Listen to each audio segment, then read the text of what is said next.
é outra coisa. Substituir alguém que é um cara espetacular, como Davi foi, gente, aí haja sabedoria.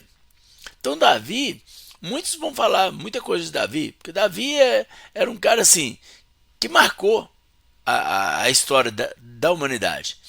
Então, mas substituir Davi como rei não era fácil. Não era um papel fácil. Mas Salomão havia sido preparado desde a infância para para para ser rei. É importante a gente entender algumas coisas, né?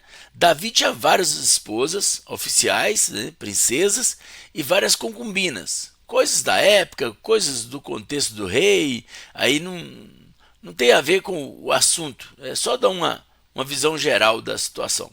Mas eu imagino que Davi tinha um carinho especial para Salomão. Ah, não deve fazer exceção de filhos. Não deve, mas faz, véio. E Davi tinha um contexto diferente de nós como pessoas, cidadãos comuns. Tem gente que tem tem dois ou três meninos só, num contexto normal de todo mundo, e faz acepção. E tem uma criança que ele se identifica mais, ele dá mais carinho para um do que para o outro, e ele elogia mais um do que o outro, e já é um erro. Imagina Davi com aquele monte de filho, com aquele monte de atribuições, com aquele monte de desafio, com um reino para cuidar, seria ter tempo para pensar nisso tudo. E nem tinha o café em família para ele assistir, para ele poder despertar para isso, tá? Aí, Davi, com certeza, ele tinha assim, um carinho especial por Salomão. Quer dizer, eu vou treinar Salomão para ficar no meu lugar. Por quê? O certo era o irmão mais velho. Mas o certo mesmo é que o pai indica. Às vezes o outro é mais velho. Mas o rei quer nomear um dos filhos e pronto, para o reinado, não por herança. Tá? Então, quando vai chegando a velhice de Davi, quando ele está perto de morrer, ele sente que já está velho mesmo, e Adonias começa a movimentar.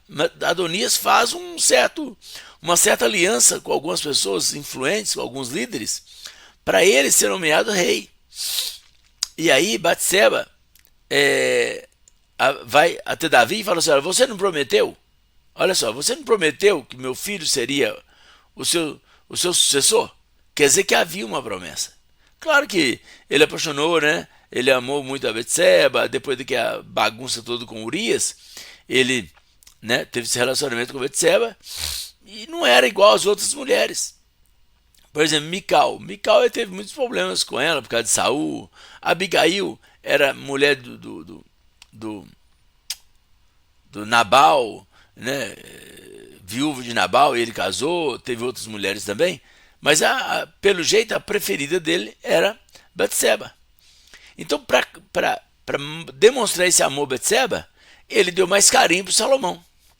E aí ele foi treinando Salomão para substituir, para estar no trono depois que ele morresse. Que, gente, isso aí a gente tem que encarar.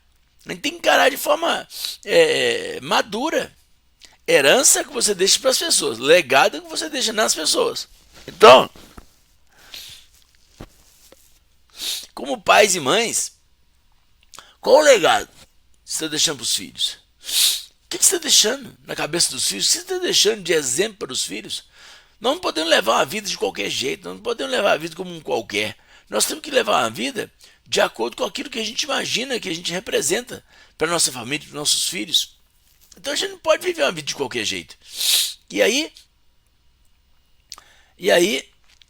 ele vai treinando Salomão. Então Salomão provavelmente estava nesse episódio aqui, vendo o poder do sacrifício. E aí quando chega lá em 2 Crônicas capítulo 1, Salomão se vê diante de uma situação muito difícil, né, de substituir o pai. Ele vai lá, sacrifica a Deus, e naquela mesma noite Deus aparece e fala: Salomão, o que você quer? Imagina se Deus aparece para mim ou para você, o que você pediria?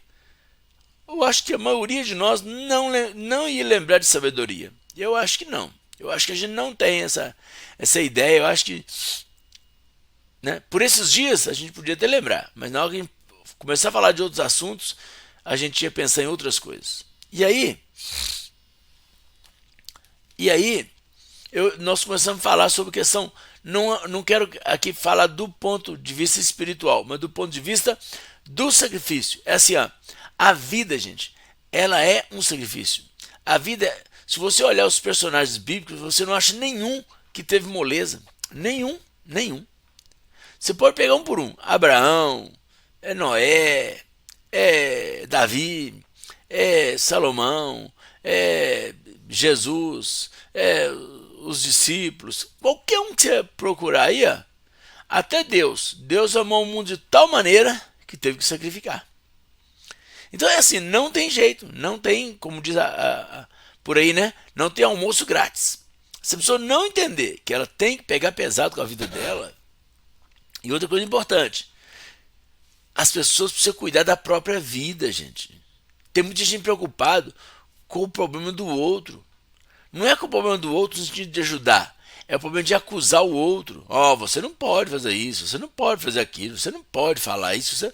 O outro pode falar o que quiser e fazer o que quiser. Cada um vai colher o fruto do seu trabalho. Então, tem muita gente preocupada com a vida do outro e não preocupa com a própria vida. Não está olhando no espelho. Gente, a pessoa mais perigosa, eu vou repetir que eu sempre falo isso, a pessoa mais perigosa do planeta é você. Quando você olha no espelho, você vê a sua imagem. Cuidado com essa pessoa que você vê no espelho, que é você.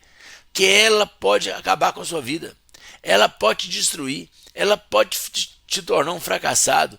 Ela pode arrumar os maiores problemas para você. O problema dela é seu. Só. Então, o problema do seu irmão, porque fulano de tal juntou com o outro. O que você tem com isso? A filha do fulano de tal engravidou. O que você tem com isso? O fulano de tal comprou um carro que não podia. O que você tem com isso? Você não tem que pagar o carro. Você não vai criar o filho dos outros. O que você tem com a vida do outro? Para de preocupar com isso. Não gaste sua mente com isso. Gasta sua mente, a sua criatividade.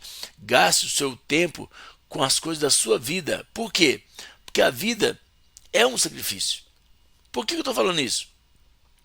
Existe por aí muita gente falando assim, para fulano é mais fácil, porque ele é tal coisa. Para fulano é mais fácil, porque o pai dele tem isso. Para fulano é mais fácil, porque ele tem 20 anos. Gente, cada um tem sua vida, cada um tem sua realidade, cada um tem os seus desafios. Eu vivo falando isso, a pessoa fala assim, o pastor está estudando. Aí alguns ficam admirados, né? Tem 55 anos. Outros falam assim, mas também os filhos deles estão criados. Ué, arrumasse o menino mais cedo, aí os seus também estavam adultos, igual os meus. Os meus não nasceram adultos, eles nasceram bebê. Então eu abri mão de algumas coisas na minha juventude, porque eu priorizei outras coisas. E tá tudo bem se você fez diferente. Nós precisamos de cuidar da nossa vida a cada dia, gente. Prove cada um sua boa obra. Gálatas 6,4. Gálatas 6,4 deveria estar escrito nos umbrais da porta, no espelho, na geladeira. Todo lugar devia ter esse versículo para a gente lembrar toda hora. Cada um tem que analisar a própria vida. Você levantou hoje para ver a live porque você quis levantar. Outros estão dormindo. E tudo bem. E tudo bem. Não tem problema. A pessoa não é obrigada a levantar 8 horas. Alguns levantaram 4 horas da manhã. E também está tudo bem. Cada um sabe, né, aonde o calo aperta. Cada um sabe. Cada um deveria saber a hora que precisa levantar. Mas é importante saber o seguinte, que o que você plantar, você vai colher. Se você ficar perdendo tempo, você vai pagar o preço por outro lado. Por exemplo, a pessoa fica assistindo aí futebol, fica vendo novela, vendo filme, vendo reality show. Gente, cada um vê o que quiser. Mas ele não vai ter tal coisa. Isso é problema dele. Ele tem